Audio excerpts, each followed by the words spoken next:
আল্লাহ তাআলা বলে ইয়া আইয়ুহাল ইনসান মা গররাকা বিরাব্বিকাল কারীম। দেখেন আমার আল্লাহ তাআলা কোরআনের ভিতরে কি বলেন, মানুষ যখন কোনো গুনাহ করে আল্লাহ পিছন থেকে ডাক দেয়। মানুষ যখন কোনো গুনাহ করে, মানুষ যখন কোনো জিনা করে, মানুষ যখন আযানের পরে শুয়ে থাকে, মানুষ যখন জুয়া খেলে, মানুষ যখন তাস খেলে, মানুষ যখন দাড়ি পাকা মুরব্বিরা আযানের পরে যখন টিভির দিকে দোকানে বসে হা করে তাকিয়ে থাকে, আমার আল্লাহ তাআলা ওই সময় আপনাকে ডাক দেয়, ডাক দেয়, ডাক দেয় ইয়া আইয়ুহাল ইনসান,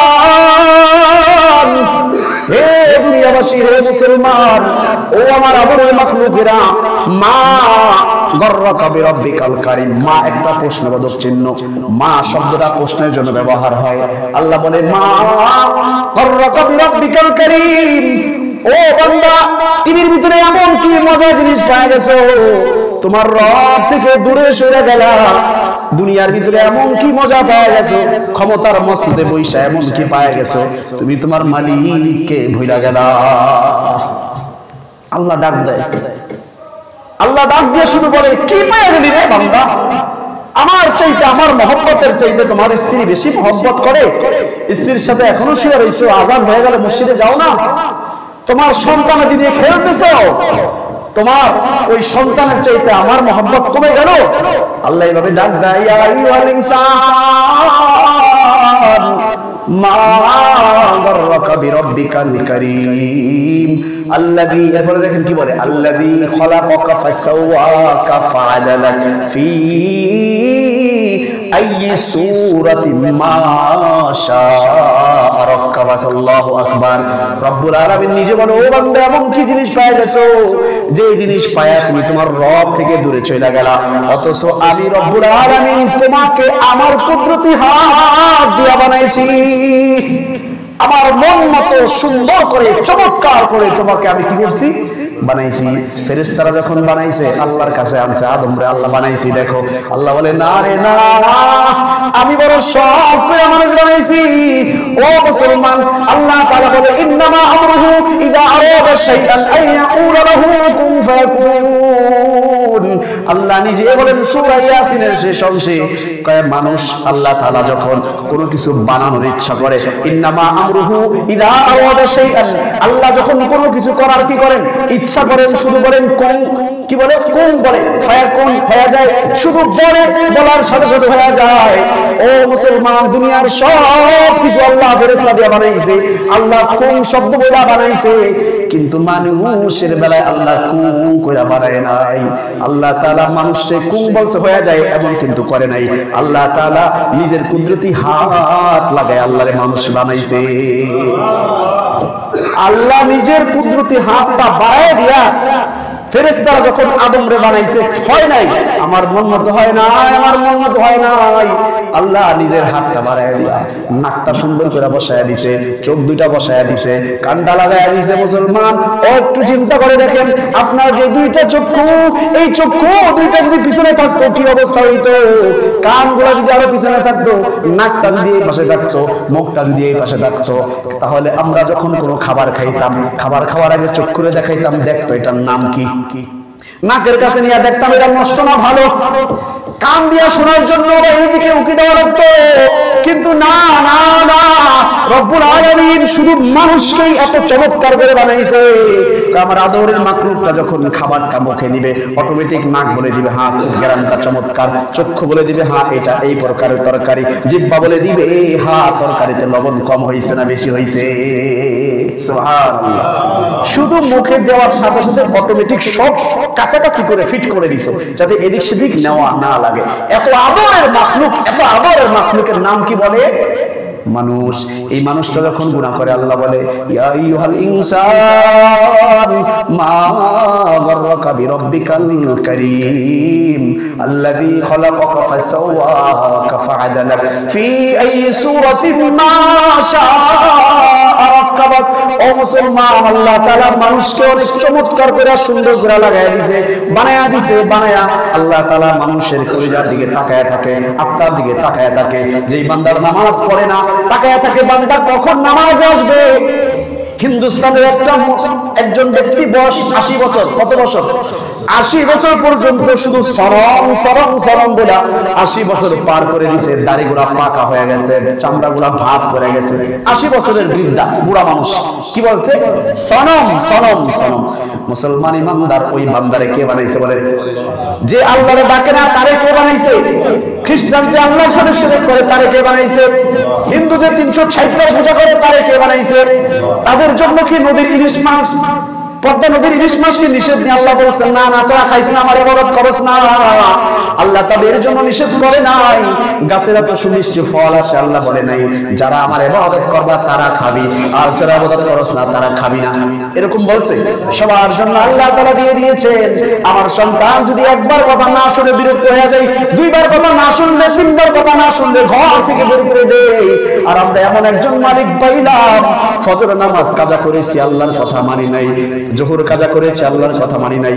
আসর কাজা করেছি, আল্লাহর কথা মানি নাই। মাগরিব কাজা করেছি, রব্বুল আলামিনের কথা মানি নাই। এশারের নামাজ না পড়ে শুয়ে পড়লাম। এইভাবে 1 বছর, 2 বছর, 3 বছর, 4 বছর, 5 বছর বুড়া হয়ে গেলাম। আমার আল্লাহ এরপরেও বলে রাগ হয় না, বের করে কিন্তু দেয় না বাবার মতো। এরপর রব্বুল আলামিন বলেন ইয়া আইয়ুহাল্লাযীনা আমানু তুবু ইলাল্লাহি তাওবাতান নাসুহা। ও বান্দা, গুনাহ করছো কোনো সমস্যা নাই, শুধু একবার সিজদায় পড়ে কান্না করবার বলে তুবু ইলাল্লাহি তাওবাতান নাসুহা। আল্লাহ তওবা করেছি, কোনোদিন আর নামাজ ছাড়ব না। তওবা করেছি, কোনোদিন জিনা করব না। তওবা করেছি, কোনোদিন সম্পদ লুণ্ঠন করব না। তওবা করেছি, কারো হক নষ্ট করব না। রব্বুল আলামিন আল্লাহ বলে তওবা করতে দেরি, পিছনের সব গুনাহ আল্লাহ মাফ করতে দেরি করেন না। সুবহানাল্লাহ। শুধু তাই না, শুধু তাই না, শুধু মাফই করে না। রব্বুল আলামিন বলেন ইল্লা মান তাবা ওয়া আমানা ওয়া আমিলা সালিহা ফাউলাইকা ইউবাদদিলুল্লাহু সাইয়্যাতিহিম হাসানা। আল্লাহ বলে 50 বছরে যে গুনাহ করছো, ওই গুনাহগুলি শুধু মাফই করব না, গুনার পরিবর্তে আমি নেক দ্বারা পরিবর্তন করে দিব। সুবহানাল্লাহ। কেমন মালিক পাইলাম, কেমন মালিক পাইলাম, যেই মালিক বলে গুনাহ তো মাফ করবই। যে পরিমাণ বস্তা ভরা গুনাহ ছিল, পাহাড় পরিমাণ গুনাহ ছিল, গুনার পরিবর্তে বকশিশ হিসাবে তোমার আমি কি দিলাম? সওয়াব দিয়া দিলাম। তুমি যে আমার কথা মানছো, ফিরে এসেছো, তোমাকে আমি কি দিলাম? বকশিশ দিলাম। আহলান সাহলান, তোমার জন্য সুসংবাদ, তোমার সব গুনার পরিবর্তে কি করে দিলাম? সওয়াব দিয়া দিলাম। ওই হিন্দুস্তানের অমুসলিম মুসলমানরা, অমুসলিম হিন্দুরা 80 বছর হয়ে গেছে, কোনো আল্লাহ তাআলার নাম নেয় না, আল্লাহর ইবাদত করে না, মালিককে চিনে না, সনম সরম বলে ডাক দেয়। হঠাৎ করে তার জবান দিয়া বের হয়ে গেছে সমাদ। আল্লাহু আকবার বলেন। সমাদ কার নাম বলেন? কুল হুয়াল্লাহু আহাদ আল্লাহুস সামাদ। এদেরকে ধরেন, এরা কোথায় যায়? উপরে দল বাইদা দৌড় দিতেছে। এই সব নিচে বস, এই সব ভিতরে বসো। قل هو الله أحد الله الصمد لم يلد ولم يولد ولم يكن له كفوا أحد। সমাদ কার নাম? আল্লাহ তাআলার নাম। ওই হিন্দু ব্যক্তিরা যখন সনম আর সমাদ কাছাকাছি শব্দ না, সিরিজ খায়া ইচ্ছা করে সনম বলে নাই, ভুলে ওই মূর্তিকে পূজা করতে গিয়ে সনম শব্দ বলার পরিবর্তে সমাদ বলে ফেলেছে। রব্বুল আলামিন দেরি করেন নাই, 1 সেকেন্ডও দেরি করেন নাই, সরাসরি আসমান থেকে জবাব দিবেন লব্বাইকা ইয়া আব্দি লব্বাইক। আমি তো তোমার এই ডাকের অপেক্ষায় 80 বছর পর্যন্ত তোমার কলিজার দিকে আমার রহমতের দৃষ্টি দিয়ে তাকায় আছিলাম। 80 বছর পর্যন্ত ধৈর্য ধরা হয় নাই। তুই কখন বুঝবি, কখন তোর বুঝ আসবে, অনুশোচনা হবে, বুঝ শক্তি বেড়ে যাবে। তুই আজকে সনমের জায়গায় সমাজ বলেছো। আমি আল্লাহ সরাসরি আসমান থেকে আওয়াজ দিয়ে বলে লব্বাইকা ইয়া আব্দি লব্বাইক আল্লাহু আকবার বলে আল্লাহ জবাব দিয়া দিছে। এই আওয়াজ যখন ওই বান্দার কানে আসলো, হিন্দু ব্যক্তি বড় পেরেশান। 80 বছর পর্যন্ত সনম সনম বললাম, 80 বছর পর্যন্ত বড় আদর করি, পকেটে নিয়ে ঘুরি। হিন্দু ভাইরা ছোট ছোট মূর্তি পকেটে নিয়ে ঘুরে। 80 বছর পর্যন্ত সনম সনম বলে ডাকি, বড় আদর করি, কোনো দিন তো জবাব দেয় নাই। কিন্তু আজকে মুসলমানরা যে সমাজ শব্দ নাম রাখে, অনেক সময় সমাজ সমাজ রাখলে আব্দুস সামাদ বলতে হবে। সমাজ যা বলে ডাক দিলে এই মাসলাটা জেনে নেন। নাম রাখলে হুজুরের সাথে পরামর্শ করে রাখবে। অনেকে রহমান রাখে, সত্তার রাখে, গফফার রাখে, মালিক রাখে। এবার ডাকবে এ মালিক, এটা হারাম, গুনাহ হবে, কবিরা গুনাহ হবে। এই নাম বলা যাবে না, বলতে হবে আব্দুর রহমান, আব্দুস সামাদ বলতে হবে, আব্দুল ওয়াহাব বলতে হবে। কি বলেন এগুলা আল্লাহর নাম, নিরানব্বই নামের ভিতরে এই নামগুলা। শুধু নাম বললে তাহলে কি হবে? গুনাহ হবে। নামের শুরুতে আব্দুল শব্দ লাগাতে হবে, বুঝে আসছে তো? তো এই সনম জায়গায় যখন সমাদ বলছে, এবার বান্দা চিন্তা করতেছে 80 বছর পার করে ফেলছি, দাড়িগুলা পাইকে গেছে, সাদা হয়ে গেছে, 80 বছরের কোনদিন তুই জবাব দেস নাই। আজকে মুসলমানদের একটা নাম, আল্লাহ তাআলার একটা নাম, মুসলমানের খোদার একটা নাম হলো সমাজ। ভুলে তাও ইচ্ছাকৃত বলি নাই, ভুলে মুখ ফসকে সমাজ বের হয়ে গেছে। কে যেন আওয়াজ দিয়া লাব্বাইক বলছে। আমার মনে হয় আর দেরি করার কোনো প্রয়োজন নাই। আমার মনে হয় এই হলো আমার আসল স্রষ্টা, উনি হলেন আমার মালিক, যারা আমি অনিচ্ছাকৃত ভাবেও ডাক দিছি, কিন্তু সাথে সাথে কি দিছে? জবাব দিয়া দিছে। আমার আর দেরি করার দরকার নাই। এই সনমদারে ভাঙ্গা চুইরা মসজিদের ইমামের কাছে দৌড়াইছে, হুজুর আমার এখনই আপনি কালিমা পড়ায়া মুসলমান বানায়া দেন। ধৈর্য হারা হয় না, 80 বছর পর্যন্ত আল্লাহ অপেক্ষা, তাই না?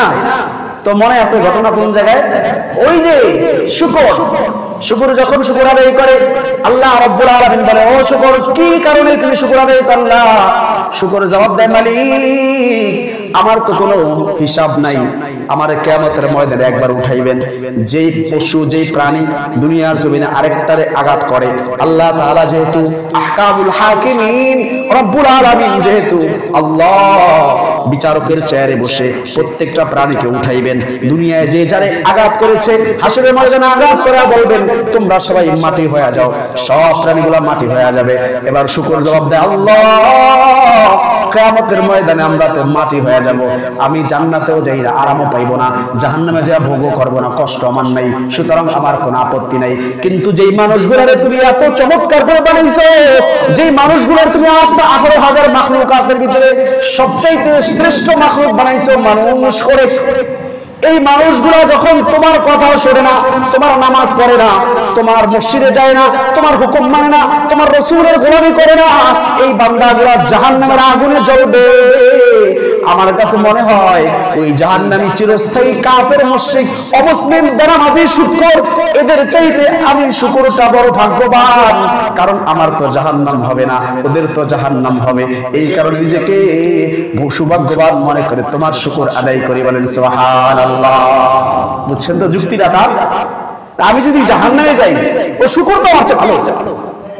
এজন্য আবু বকর, ওমর, তারা আশারায়ে মুবাশশারা দুনিয়ার জমিনে তাদেরকে আল্লাহ তাআলা জান্নাতের সার্টিফিকেট দিয়েছে, রাসূলের মাধ্যমে জানায় দিয়েছে, আমার আবু বকর, আমার উসমান, আমার আলী, আমার জুবায়ের, এরা সবাই কি জান্নাতে যাবে। টিকিট পাওয়ার পরেও এই ব্যক্তিগুলা এই আকাশের দিকে তাকায়া, গাছের দিকে তাকায়া একটা পশু পাখি, টুনটুনি পাখি লাফালাফি করে, ওরে সম্বোধন করে বলে, আহারে আমি আবু বকর না হইয়া যদি এই পাখি হইতাম, তোর মতো 2, 4, 5, 6 মাস আমার হায়াত থাকতো, 1, 2 বছর ঘোরাঘুরি করতাম, পোকামাকড় খাইতাম, আমার কোনো টেনশন নাই, মরে গেলে শেষ। কিন্তু আমি আবু বকর হয়েছি, আল্লাহ তাআলা যদি কিয়ামতের ময়দানে আমারে ডাক দেয়, কি আমল আছে আমার, কি হিসাব আমি আল্লাহ তাআলার কাছে দিব? এই চিন্তা আবু বকরের মতো ব্যক্তির, এই চিন্তা ওমরের মতো ব্যক্তির, যাদেরকে রাসূল বলে তোমরা জান্নাতি, টিকিট পাওয়ার পরও যারা তো পরেশানি, আর আমার আপনারে কে টিকিট দিল বলে?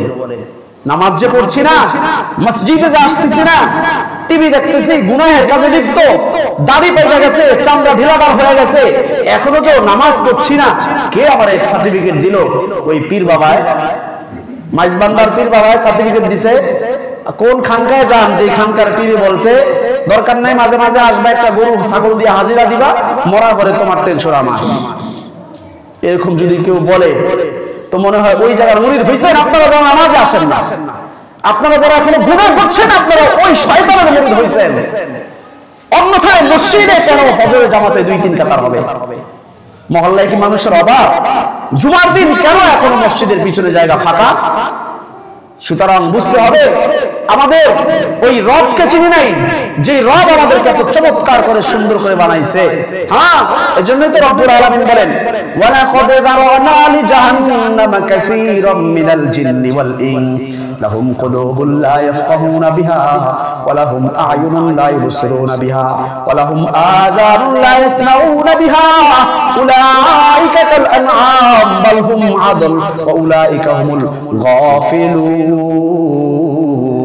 রব্বুল আলামিন বলেন আমি কিয়ামতের ময়দানে অধিকাংশ জিন এবং ইনসান দিয়া জাহান্নামকে ভরপুর করব। অধিকাংশ বলছেন ওয়ালাকাদ যারানা লিজাহান্নামা কাসীরাম মিনাল জিন্নি ওয়াল ইনস, জিন তো চিনেন আর ইনসান মানে মানুষ, এই দুই শ্রেণীর মাখলুক দিয়া জাহান্নামকে আমি ভরপুর করব। আল্লাহ এই জায়গায় এমন কথা বলছেন, তাহলে আমার আপনার তো ভয় পাওয়ার কথা। আল্লাহ যেখানে বলছেন আমি মানুষ এবং জিনদেরকে জাহান্নামের লাকড়ি বানাবো, তো সেখানে আমি তো মানুষ, আমিও তো সেই লাকড়ি হতে পারি। আমার তো টেনশন বেড়ে যাওয়ার কথা, চিন্তা করা দরকার। কি বলেন? তো কাদেরকে আবার পরে আল্লাহ বলে দিয়েছেন লাহুম কুলুবুন লা ইয়াফকাহুনা বিহা, যাদের অন্তর আছে, বুঝ শক্তি আছে, কিন্তু তারপরও বুঝে না। বুঝতেছে আযান হইছে, মুয়াজ্জিন বলে হাইয়া আলাস সালাহ হাইয়া আলাল ফালাহ, আস-সালাতু খায়রুম মিনান নাওম, ঘুমের চাইতে নামাজ ভালো, নামাজ পড়া জাহান্নামের আগুনকে নিভায়া দাও, সফলতার দিকে আসো, কল্যাণের দিকে আসো। মুয়াজ্জিন বলে, মুয়াজ্জিন তো বলে না, বলে কে? আল্লাহ। মুয়াজ্জিন বলে এগুলো কার কথা? আল্লাহর কথা, আল্লাহর বরকতের কথা। আসো আসো আসো। আল্লাহ বলে এই আওয়াজগুলো কানে যাওয়ার পরেও জানা শুইনাও না শুইনার ভান ধরে ডিস্টার্ব হয়, ডিস্টার্ব হয়। কথা তো আবার অন্য যাবে, বলা যাবে না। আওয়াজে ডিস্টার্ব হয়, আযানে ডিস্টার্ব হয়, ডিস্টার্ব ফিল করে, ওয়াজ মাহফিলে ডিস্টার্ব ফিল করে, কানের সমস্যা, কানের সমস্যা। আল্লাহ বলে আযান শুনছো, মসজিদে যাও না। ওয়াজ মাহফিলের মাইকের সমস্যা হয়, অন্য কিছু তোমার সমস্যা হয় না, এই কানের ভিতরে আল্লাহ তাআলা সীসা ঢেলে দিবে, গরম সীসা ঢেলে দিবে। তা আল্লাহ বলছেন এরা যাদের কান থাকা সত্ত্বেও শুনে না, চক্ষু দিয়ে ভালো জিনিস দেখা সত্ত্বেও কোরআন পড়তে বলেছেন, কোরআন না পড়ে টেলিভিশনের পর্দার দিকে তাকায় থাকি, এই শ্রেণীর মানুষ যারা, আল্লাহ বলে তাদেরকে আমি জাহান্নামের ভিতরে সর্বপ্রথম এদেরকে দিয়ে জাহান্নাম উদ্বোধন করব, এরাই হবে জাহান্নামের লাকড়ি। নাউজুবিল্লাহ বলে। আল্লাহ কি বলছেন? যাদের অন্তর আছে বুঝে না, চক্ষু আছে দেখে না, কান থাকা সত্ত্বেও না শুনে, না শোনার ভান ধরে, এই শ্রেণীর মানুষ দিয়ে আল্লাহ কি করবে? জাহান্নামকে ভরপুর করবে। তার আমি আপনি একটু চিন্তা করে দেখেন, আমি আপনি কি ওই শ্রেণীর মানুষের ভিতরে? নাকি আযান হয়ে গেলে মসজিদে দৌড়াই, নাকি আমার চক্ষু দিয়ে কোরআন তেলাওয়াত করি, আমার কান দিয়ে বয়ান শুনি, আমার কান দিয়ে কোরআনের তেলাওয়াত শুনি, আমার অন্তরে শুধু আল্লাহ আল্লাহর জিকির করি? যদি এরকম না হয় তা আমিও ওই আসামির ভিতরে পড়ে যাব। কি বলেন? এজন্য পারবো তো ইনশাআল্লাহ আমল করার জন্য। আল্লাহ তাআলা আমাদের সকলকে এই জাহান্নামের আগুন থেকে বাঁচায় দেন, আমাদের সকলকে যেন রব্বুল আলামিন সহিহ শুদ্ধ ঈমান ও আমল নিয়ে কবরে যাওয়ার তৌফিক দান করুন।